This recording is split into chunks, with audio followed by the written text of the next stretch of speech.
As the Helghast Underground's insurgency intensified and the terror campaigns escalated, the ISA Governor-General Vekta found himself waging a war he could neither win nor contain. Attacks against ISA installations and UCN loyalists became more frequent and deadly. The cost of maintaining order surged. International scrutiny grew louder. In response, the Governor-General implemented a sweeping set of security directives that effectively transformed whole sectors of Vektan cities into militarized zones. Curfews were extended. Mass surveillance systems were deployed. Travel for Helghans between cities was restricted. Entire neighborhoods were subject to search and confiscate operations. Educational and employment opportunities for Helghan civilians was increasingly limited in the name of security. To many Helghans, especially those uninvolved in the violence, the line between peacekeeping and occupation had vanished entirely. By 2207, desperation and frustration gave way to a bold idea. Several of Vekta's most prominent Helghan families, many of whom had held wealth and influence beyond the collapse of the Protectorate, quietly pooled their resources. With access to deep financial networks, hidden off-world accounts, and sympathetic smugglers, they bought back and refurbished a fleet of old colonizer ships, once used to ferry the first settlers from Earth to Alpha Centauri. Then the community sent a delegation, led by a respected academic and former civic leader, to formally petition the ISA, grant the Helghan people the right to leave. They did not ask for independence. They did not challenge the UCN's rule. They simply asked for a place of their own, on Helghan. To the ISA, the proposal was politically expedient. The Helghan homeworld, still under blockade and with limited infrastructure, was seen as a containment zone. Harsh, remote, and cut off from the interstellar arteries, the fewer Helghans on Vekta, the easier it would be to pacify the colony and resume ISA-led development. The Governor-General approved the request under the pretense of voluntary resettlement. So beginning in 2208, the Helghan exodus began. Over the next 2 years, millions of disaffected Helghan civilians boarded aging colony ships and makeshift transports, leaving behind their homes, their birthrights, and their past in search of something long denied to them. Sovereignty, even in hardship.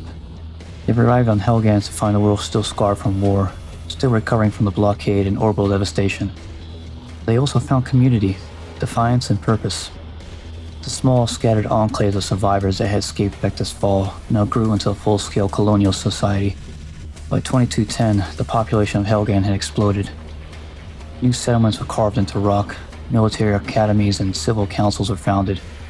The seeds of a new nation, forged in exile and resentment, had been planted. And across the stars, the other colonies watched, some with sympathy, some with dread. Because Helghan had not been broken, it had simply gone home. As the Helghan exodus neared its end, and millions of displaced colonists settled into the harsh volcanic terrain of their ancestral world, a grim truth became clear. Neither the ISA nor the UCN intended to help them rebuild. Despite authorizing the migration, Earth refused to fund any infrastructure, aid packages, or settlement assistance. The ISA, still reeling from the cost of the war and continued occupation of Vekta, refused to send resources or relief personnel. Any attempts by the Helghan to request reparations were met with bureaucratic silence or redirection to the UCN trade policy. To the colonial powers, the Helghan had made their choice, and now they would be left to survive or perish on their own terms. But the optics of this abandonment posed a problem. To avoid appearing cruel or admitting to the act of mass exile, the UCN issued a formal decree before the Assembly in early 2211. Let it be known that the Helghan people are recognized as a sovereign entity, with full rights of self-government over the planetary territory of Helghan, in perpetuity with all associated responsibilities. This symbolic gesture served a dual purpose: to absolve the UCN and ISA of all obligations to assist in the colony. It created a legal precedent to continue the blockade and trade restrictions. Though the UCN publicly hailed the decision as a humanitarian success and the final step in the normalization of Alpha Centauri, the reality is far colder. Helghan was alone. Diplomatic relations remained frozen. The world now was recognized, yes, but quarantined. But to the Helghans, the declaration held another meaning entirely. They had been given their own planet, not by charity, not by diplomacy, but by blood, defiance, and endurance. And with the chains of Earth finally broken, the surviving leaders of the former Protectorate began to rebuild their nation, this time not as a colony, nor a client, but as something entirely Helghan. The age of appeasement was over. What would follow was a new age of resolve.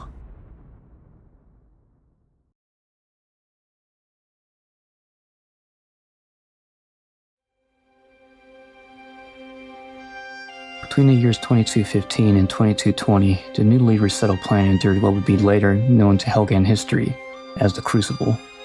It brewed a period of hardship, loss, and slow adaptation that would shape the psyche of an entire generation. The refugees who had lived on Vekta's fertile valleys now found themselves scattered across ash-choked plains, acidic rainstorms, and irradiated hills. The weather systems were hostile and erratic.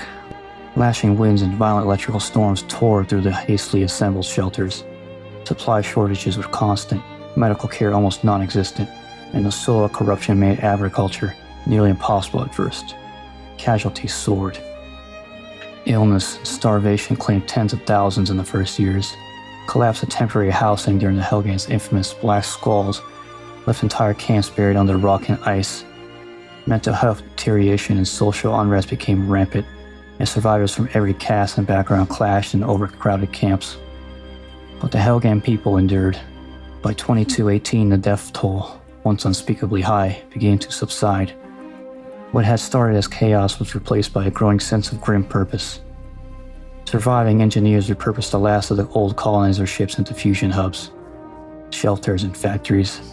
Medics trained others. Small groups of agronomists working through toxic conditions identified hardy plant strains that could grow in processed soils, and slowly a civilization began to emerge.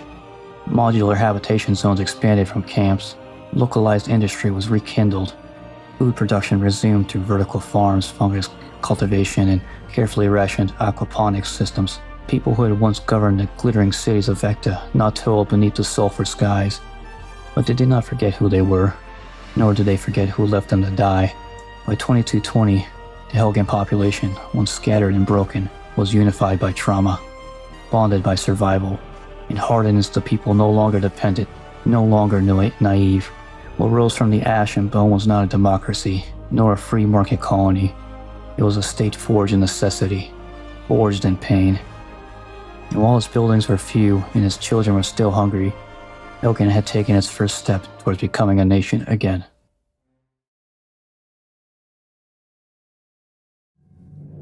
After years of suffering, survival, and scattered struggle, Helghan's fractured society reached a turning point.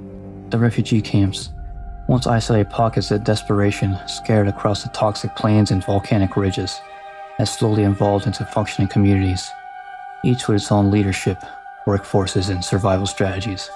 But despite the localized resilience, the dangers of division loomed large. Disputes over geothermal access, hoarding of medical supplies, and the threat of internal conflict threatened to unravel what progress had been made.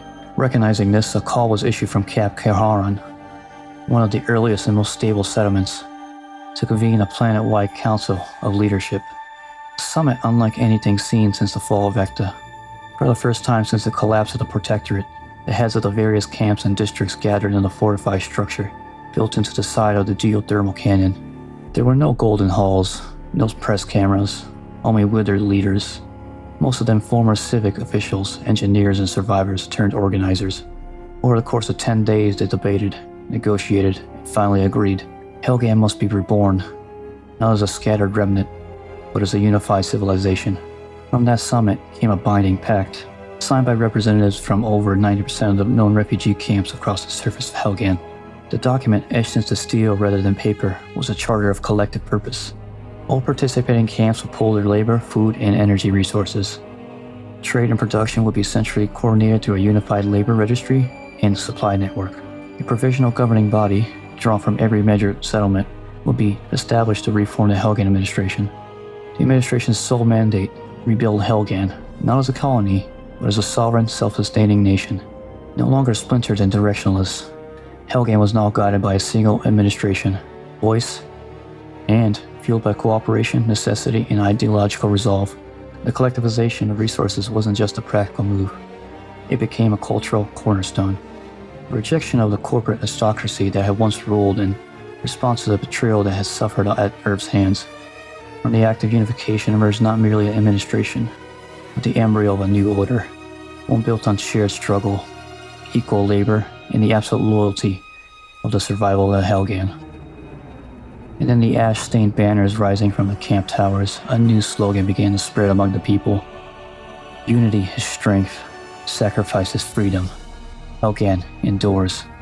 Even as new Helghan administration took shape and the planet's shattered society began its slow climb towards stability, troubling signs emerged, not from enemies, but from Helghan itself. The early settlers had long known the planet was hostile.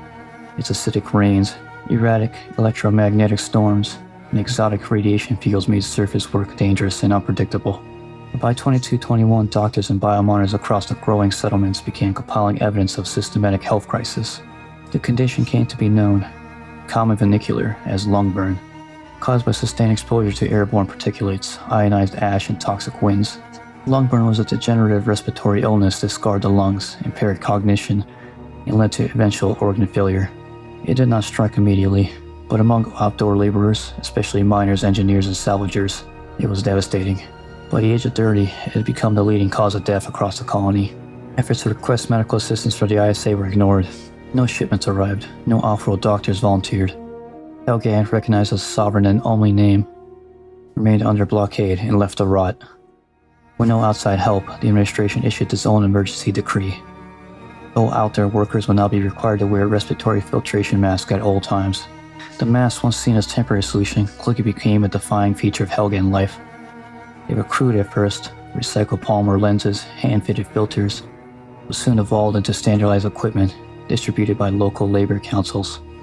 A new cultural division emerged. Those who wore the mask were the working class, and those who did not were bureaucrats, intellectuals, or elite figures. The mask became more than a tool, it became a symbol of sacrifice and identity. To wear one was part of the Helghan struggle. To breathe unfiltered air was to stand apart from the nation's pain. And yet, amid the hardship, hope returned from beneath the soil. That same year, teams of prospectors, driven by desperation and guided by repurposed pre-war scanners, uncovered vast veins of rare mineral resources beneath Helghan's crust. Everything from industrial-grade metals to exotic isotopes vital for energy production were found deep in geological seams. Within months, mining became the dominant industry across the fledgling settlements. Though the work was brutal and often fatal, it offered something that had been scarce since the fall of Vekta: economic leverage. Helghan was still dying, but now it was also digging. But what it unearthed would one day power cities, fuel warships, and redraw the maps of influence across the stars.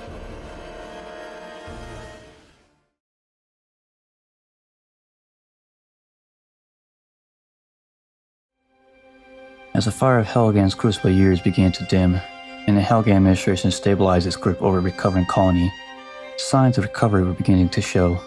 Permanent settlements replaced refugee camps. Supply chains, still primitive but functional, linked farms, mines, and smelters.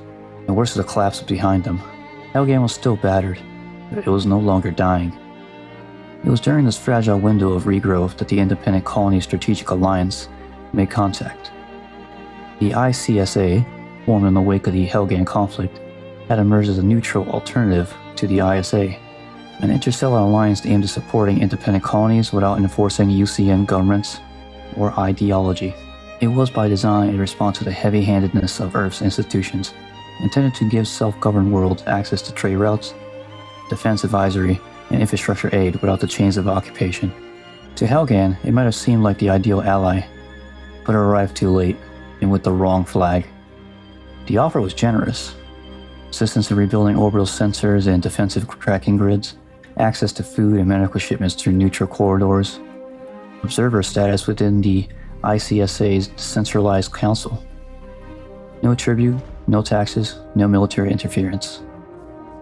But the Helghan administration, shaped now by years of betrayal, famine, and blockade, responded with firm and immediate refusal. In a broadcast on the reconstructed civil chambers of the new Rygar, the Helghast spokesman declared, "We have known the price of trust. It cost us a world. Helghan will rise by the strength of its own hand, or it will not rise at all." To the ICSA, the rejection was a disappointment, but not unexpected. To the Helghan people, it was further proof of the government's new doctrine: self-reliance at any cost. The interaction was brief, but it was legacy profound. From this moment on, Helghan would not participate in any interstellar alliances. All aid and diplomatic channels were closed. Suspicion of outside influence became codified in policy and education. The ideal of a closed system, a world that neither asked nor answered to others, became a pillar of Helghan identity.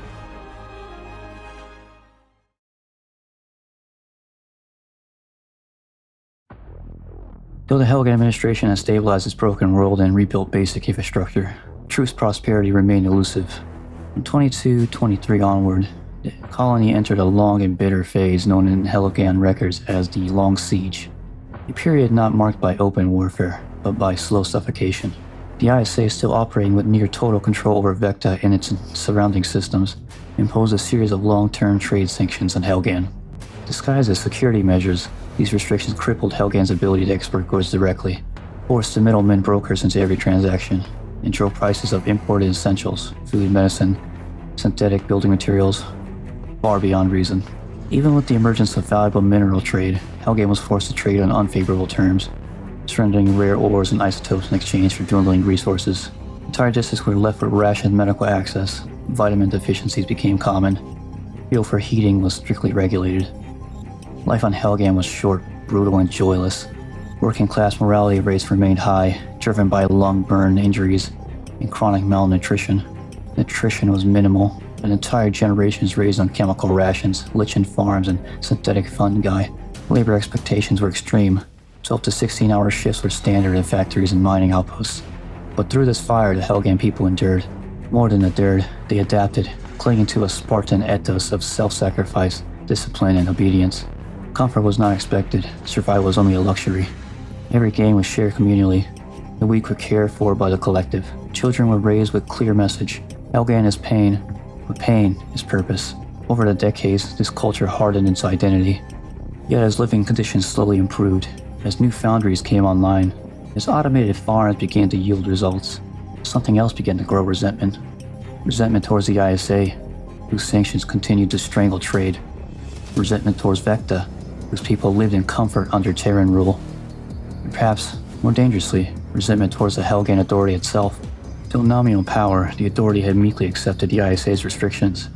Citing the need for diplomacy, stability, and survival, they avoided confrontation.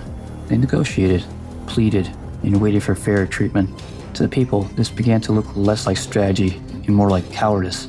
The working class, especially the mask-wearing miners, soldiers, and technicians who bore the brunt of Helghan's suffering, began to murmur.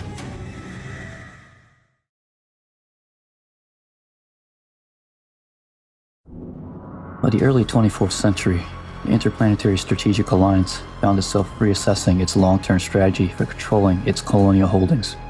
The ongoing occupation of Vekta, once seen as a demonstration of UCN authority and stability, had evolved into a costly burden, one increasingly unpopular back on Earth, and particularly among the wealthier core systems funding the effort. As a result, several richer ISA-aligned factions began to transition away from maintaining expensive, far-reaching interstellar fleets, instead investing heavily in orbital defense networks, automated platforms, railgun arrays, kinetic interceptor satellites, and laser tracking systems.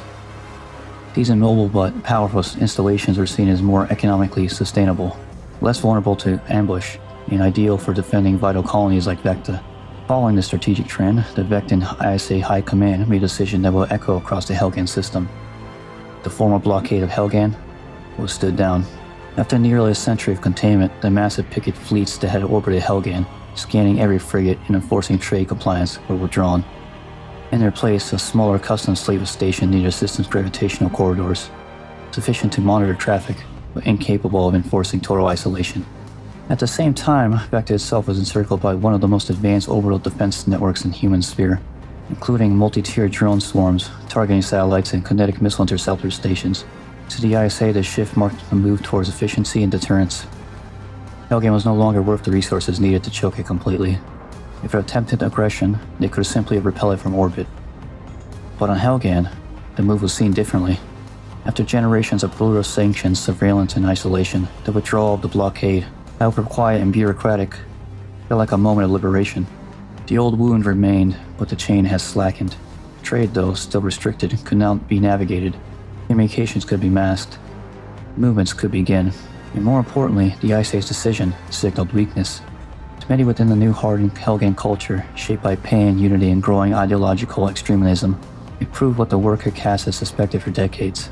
The enemy had grown complacent. Their will had eroded. Their vigilance was fading. From the bunkers of the mining guilds to the think tanks of the underground political cells, a singular idea began to spread once more. The time has come.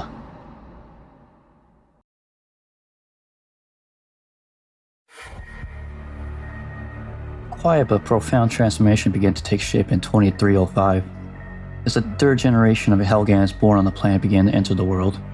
Unlike their forebears exiled from Vekta, refugees from old world ruins and survivors from systematic neglect, these children were true natives of Helghan, forged not by memory or nostalgia, but by the planet itself. The Helghan administration, having regained control over scientific infrastructure in the preceding decades, had quietly authorized a program of selective genetic conditioning, publicly marketed as health optimization and national vitality insurance. The program subtly altered fetal development using tailored retrovirus therapies, epigenetic triggers, and environmental stimulants. The results were unmistakable. Denser musculature and reinforced bone structures, enhanced pulmonary systems, producing lungs that filter toxins more efficiently, cellular resistance to Helghan's exotic radiation spectrum, shortened rest cycles, and higher tolerance for pain and fatigue. What emerged from the generational crucible was a new Helghan, not just in physiology, but in identity. They wore the mask not out of necessity, but as a rite of passage. They spoke little of Earth. To many it was foreign, irrelevant myth. They saw Vekta not as a lost home, but as a stolen paradise, occupied, decadent, and soft, educated in collectivist schools, trained from youth in discipline and self-sacrifice. This generation grew up with no memory of dependence. They were not exiles, they were not survivors, they were Helghast. Public speech as the administration began to adopt the term officially. Helghast was no longer a slur or a makeshift label. It was now a title of pride, one worn by the people, shaped by adversity, born to a hostile world and bred for endurance, unity, and strength. And as this generation began to fill the factories, the barracks, and the political forums of Helghan, the administration saw in them something they had not felt in over a century. A future that no longer begged for survival. A future that could seize destiny.